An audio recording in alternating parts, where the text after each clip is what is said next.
70.000 ekor benih lobster yang akan dikirim ke wilayah Jambi digagalkan oleh Satreskrim Polres Musirawas. Petugas berhasil amankan satu tersangka, warga Desa Sri Mulyo, Kecamatan STL Ulu Trawas, Kabupaten Musirawas.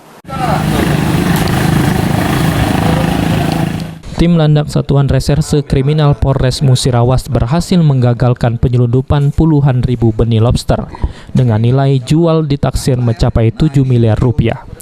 Sebanyak 70.000 ekor benih lobster disita petugas, terdiri dari jenis lobster mutiara dan pasir, dari tangan seorang tersangka berinisial BW, warga Desa Sri Mulyo, Kecamatan STL Ulu Trawas, Kabupaten Musirawas. Kasat Reskrim Polres Musirawas menjelaskan, tersangka tak berkutik saat disergap petugas di sebuah rumah kontrakan desa setempat. Sementara barang bukti puluhan ribu benih lobster sudah terlanjur dikemas tersangka dan siap dikirim.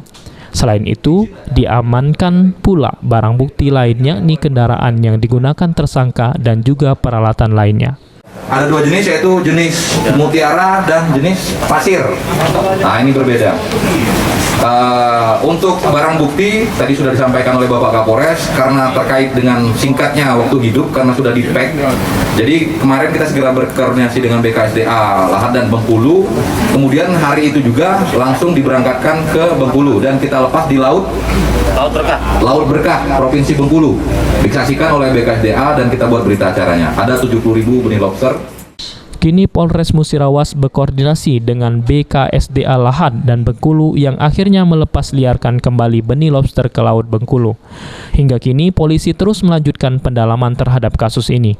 Sedangkan untuk tersangka dijerat dengan Undang-Undang tentang Perikanan dengan ancaman hukuman 8 tahun penjara. Tri Hajaria, PAL TV.